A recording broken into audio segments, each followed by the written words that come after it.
Hello and welcome to my YouTube channel Bappa physics. कैसे हैं बच्चों? आप लोगों के एग्जाम बहुत नजदीक आ गए हैं, बोर्ड एग्जाम। उसी को ध्यान में रखते हुए फिजिक्स में आपके कौन कौन से फॉर्मूले यूज होते हैं, उन फॉर्मूलाज को हमने कंपाइल किया हुआ है। चैप्टर वाइज फॉर्मूले हम आपको दे देंगे, जिससे आप उनको पढ़ करके अपने सारे न्यूमेरिकल्स को वहां पर लगा सकते हो अच्छे से। आपको करना क्या है, इन फॉर्मूलेज को लर्न कर लेना है और फिर आपके जितने भी न्यूमेरिकल प्रॉब्लम्स हैं वो सब सॉल्व हो जाएंगी। उसके लिए आपको छोटा सा काम करना होगा कि हमारे चैनल को सब्सक्राइब कर लीजिएगा और अपने फ्रेंड्स के साथ ज्यादा से ज्यादा शेयर कर लीजिए। तो चलिए चैप्टर 1 से हम लोग स्टार्ट करते हैं कि चैप्टर 1 में आपके मेन मेन फॉर्मूले कौन कौन से हैं। दोनों माध्यम में मैंने आपको बताया है, दोनों मीडियम हिंदी और इंग्लिश दोनों में है। यानी आपके ये यूपी बोर्ड सीबीएसई दोनों के लिए इंपॉर्टेंट है और दोनों में ये यूज होता है। एसएससी में भी आपके यूज होते हैं। तो आपके एग्जाम में जिस के अकॉर्डिंग न्यूमेरिकल आते हैं उसी के अकॉर्डिंग आपको इसको करना है। तो चलिए सबसे पहला हमारा जो चैप्टर है आपका वो है इलेक्ट्रिक चार्जेज एंड फील्ड। अगर हम हिंदी की बात करें तो वैद्युत आवेश तथा क्षेत्र। तो सबसे पहले हम इंग्लिश में समझ लें इसको, फिर उसके बाद इसी को हिंदी में मैंने लिख रखा है। आपको जो लैंग्वेज में आसान लगे आप उसमें देख लीजिएगा, लर्न कर लीजिएगा। तो in electric charges and field, this is chapter 1।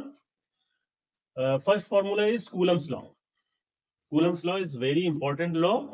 Vector form Coulomb's law की है हमारे पास यहां पर दी गई। Vector F equals to 1/4πε0 Q1 Q2 upon R square R cap. ये फॉर वैक्यूम, अगर आपका वैक्यूम है वहां पर तो उसके लिए ये फॉर्मूला लागू होगा।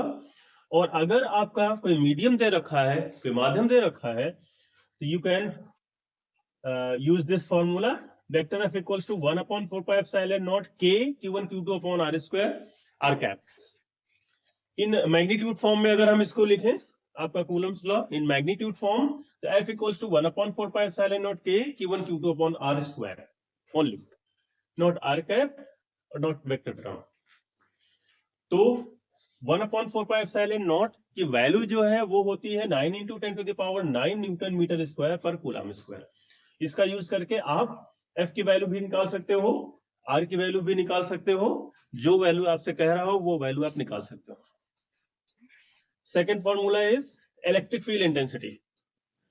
Electric field intensity vector E in vector form, vector E equals to vector upon Q not. किसी ये आपका फील्ड है, क्षेत्र है, उसमें आपको डिफाइन करना है कि क्षेत्र क्या होता है। तो कोई आपको एक टेस्ट चार्ज, एक सोर्स चार्ज लेना होगा और उसमें किसी टेस्ट चार्ज को लाना होगा और वो जो फोर्स का एक्सपीरियंस करेगा वही होता है, वहीं से आपकी फील्ड स्टार्ट हो जाती है, वही होती है इलेक्ट्रिक फील्ड इंटेंसिटी। अगर हम मैग्नीट्यूड फॉर्म में कहें तो E equals to F upon Q not. Q not is the test charge जिस पॉइंट पर आप लेकर के आओगे और फोर्स का एक्सपीरियंस करेगा। Third one is electric field due to a point charge. Vector form में अगर हम इसको देखें तो vector E equals to vector F upon Q not is equals to vector F की वैल्यू जो होती है वो अभी ऊपर आपने हम लोगों ने लिखा हुआ है 1/4πε0 Q1 Q2 upon R square vector R cap. then 1/4πε0 Q1 Q2 upon r square, यानी Q और Q naught upon r square into r cap। Q1 Q naught is cancels out, then vector E equals to 1/4πε0 Q upon r square vector r cap in vector form, and in magnitude form E equals to 1/4πε0 Q upon r square, where epsilon naught, the value of epsilon naught is 8.85 into 10 to the power minus 12 farad per meter. You can use this value and you can find out the electric field intensity due to a point charge. चलिए अब हिंदी में देख लेते हैं इसको। हिंदी में आपका वैद्युत आवेश तथा क्षेत्र पहला आपका चैप्टर है। पहला है आपका कूलम का नियम। वेक्टर फॉर्म में F equals to 1/4πε0 Q1 Q2 upon R square R cap. अगर आपका वैक्यूम यानी निर्वात दिया गया है तो उसके लिए है ये, और अगर कोई माध्यम दिया गया है तो F इक्वल्स टू 1/4πε0 के Q1 Q2 upon R square R cap. और अगर मैग्नीट्यूड फॉर्म में लिखना है, वेक्टर फॉर्म में नहीं लिखना है आपको, ज्यादातर आपको वेक्टर फॉर्म में नहीं मिलेगा, मैग्नीट्यूड फॉर्म में ही मिलता है कूलम्स का law. F equals to 1/4πε0k Q1 Q2/r², जहां पर 1/4πε0 की वैल्यू होती है 9 × 10⁹ न्यूटन मीटर स्क्वायर पर कूलम स्क्वायर। दूसरा आपका है फॉर्मूला मोस्ट इंपॉर्टेंट, वैद्युत क्षेत्र की तीव्रता क्या होती है वेक्टर फॉर्म में, E equals to vector F upon Q not, या मैग्नीट्यूड फॉर्म में E equals to F upon Q not. अगर हम बिंदु आवेश के कारण वैद्युत क्षेत्र या वैद्युत क्षेत्र की तीव्रता की बात करें तो ये vector E equals to vector F upon Q not होता है, लेकिन F की value 1/4πε0 Q not upon r²r², ऊपर हमने लिखा हुआ है इसको हम यहाँ पर वैल्यू रख देंगे तो आपका Q naught is cancel out, कट जाएगा और आपके पास आ जाएगा E equals to 1/4πε0 Q upon r²r²।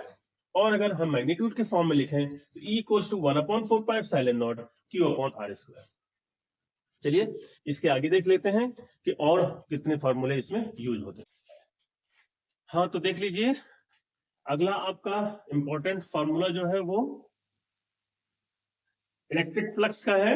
Electric flux, uniform electric field के लिए इलेक्ट्रिक फ्लक्स की वैल्यू होती है phi E equals to E dot A यानी A dot B, A B cos theta, यानी कि A cos थीटा आप लिख सकते हैं।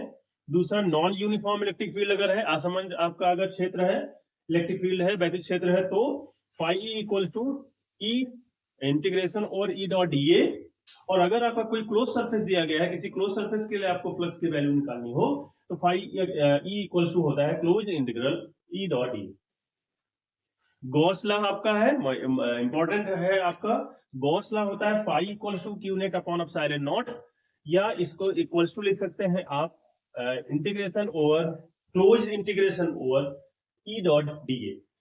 ये Q नेट आपका net charge enclose by the close surface, close surface के द्वारा कितना चार्ज लिया गया है, कितना कंटेन किया गया है, वो होती है ये वैल्यू। फिर आपका इलेक्ट्रिक डाइपोल मोमेंट आ जाते हैं, P equals to Q into 2L। अगर दो पॉइंट चार्जेस आपके कुछ डिस्टेंस पर रखे हुए हो तो वो जो सिस्टम होता है वो डाइपोल होता है, दो पोल डाइपोल। तो ये आपके दो आपके रखे हुए हैं चार्जेस, इनका हम मैग्नीट्यूड लेते हैं प्लस क्यू माइनस क्यू से कोई लेना देना यहाँ पर नहीं होता है, हम इनका मैग्नीट्यूड टर्म ही लेते हैं। तो Q इंटू 2L, इसमें से चार्ज जो हमने लिया हुआ है, जितना भी चार्ज है वो और उनके बीच की डिस्टेंस, ये दोनों के बीच की डिस्टेंस होती है और Q चार्ज होता है। Electric field due to a dipole, उसी डाइपोल के कारण अगर हमको इलेक्ट्रिक फील्ड की वैल्यू निकालनी हो, तीन तरीके से हम इसको निकाल सकते हैं। वैसे बेसिकली दो ही होते हैं आपके। At an axial point E equals to होता है 1/4πε0 2p अपॉन r³। इनको आप वेक्टर टर्म में भी लिख सकते हैं, E और P दोनों वेक्टर टर्म होते हैं यहाँ पे हमारे। ऑन इक्वेटोरियल लाइन, अगर हमारी कोई पॉइंट दिया गया हो या दूसरी लाइन हमारी दी गई हो, निरक्षीय यानी एक ही एक्सिस में ना होकर के अलग कहीं दिया गया हो, तो आपका E equals to 1/4πε0 P upon r³। और अगर आपका किसी भी पॉइंट पर निकालना हो, किसी भी पॉइंट पर कहीं पर भी निकालना हो, अगर एक्सिस के अलावा किसी भी पॉइंट पर अगर निकालना हो तो E equals to 1/4πε0 P upon r³ under root of 1 + 3 cos square. ये इसका प्रूफ भी आपसे पूछा जाता है, तो इसको एक बार हिंदी में भी देख लीजिए आप। वैद्युत फ्लक्स आपका वही है E डॉट A, ये cos थीटा एक समान वैद्युत क्षेत्र के लिए होता है। ये असमान वैद्युत क्षेत्र के लिए phi E equals to integration और E डॉट dA, बंद सतह के लिए किसी close integral E dot dA। फिर गॉस का नियम आपका electric flux equals to 1/ε0 Q net, यानी कि Q net upon epsilon not, या close integral E dot dA, जहां पर Q नेट किसी बंद सतह के द्वारा लिया गया चार्ज, कंटेन किया गया चार्ज है। फिर वैद्युत गुण आपका वही, कोई दो पॉइंट चार्जेस हैं आपके पास, कोई दो चार्जेस हैं कुछ डिस्टेंस पर रखे हुए हैं, तो वो दूसरा गुण बन जाता है। P equals to Q into 2L हो गया, तो Q आवेश और 2L दोनों के बीच की दूरी। फिर हम इनके कारण अगर वैद्युत क्षेत्र हमको निकालना हो इस डाइपोल के कारण, तो अच्छी स्थिति में E equals to 1/4πε0 2p upon r³, और निरक्षीय स्थिति में E equals to 1/4πε0 p upon r³। P आपका डाइपोल मोमेंट, वैद्युत द्विध्रुव अवरोध। चलिए और देख लेते हैं अगर ये और फॉर्मूले कौन से यूज होते हैं। फॉर्मूला है वो है torque on an electric dipole in an uniform electric field. Torque को हम मोमेंट ऑफ फोर्स भी कहते हैं, तो चाहे मोमेंट ऑफ फोर्स कहिए चाहे टॉर्क कहिए। टाउ इक्वल्स टू होता है P क्रॉस E और cross product A cross B, A B sine theta and cap is unity, then PE sine theta. अब अगर इसी इलेक्ट्रिक डाइपोल को आपको रोटेट करना है θ1 से θ2 एंगल में रोटेट करना है, तो कितना वर्क डन आपको, हाउ मच वर्क डन, तो वर्क डन की वैल्यू, क्योंकि आपको पता है कि स्टोर्ड जो एनर्जी, जो वर्क किया जाता है उसी के थ्रू उसमें एनर्जी जो स्टोर्ड हो जाती है वही होती है पोटेंशियल एनर्जी, ही आपका वर्क डन होता है। तो potential energy U equals to PE cos θ1 minus cos θ2।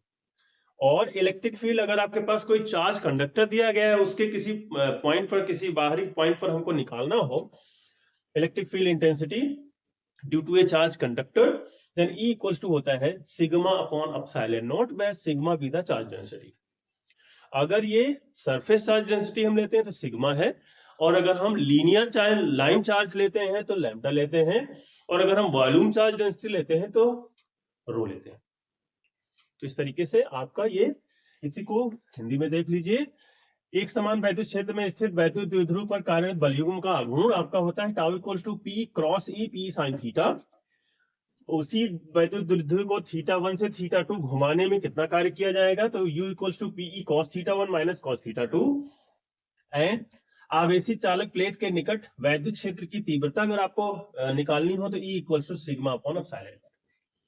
तो आई होप आपका जो फर्स्ट चैप्टर है उसके सारे के सारे आपके जितने फॉर्मूले हैं वो यहाँ पर कवर हो गए हैं। इन फॉर्मूलाज को आप एक बार देख लेंगे, इनसे आपकी छोटी छोटी डेफिनेशन भी आपको पता चल जाएंगी और न्यूमेरिकल्स भी आपके हो जाएंगे। वीडियो को ज्यादा से ज्यादा लाइक करिए, शेयर करिए, सब्सक्राइब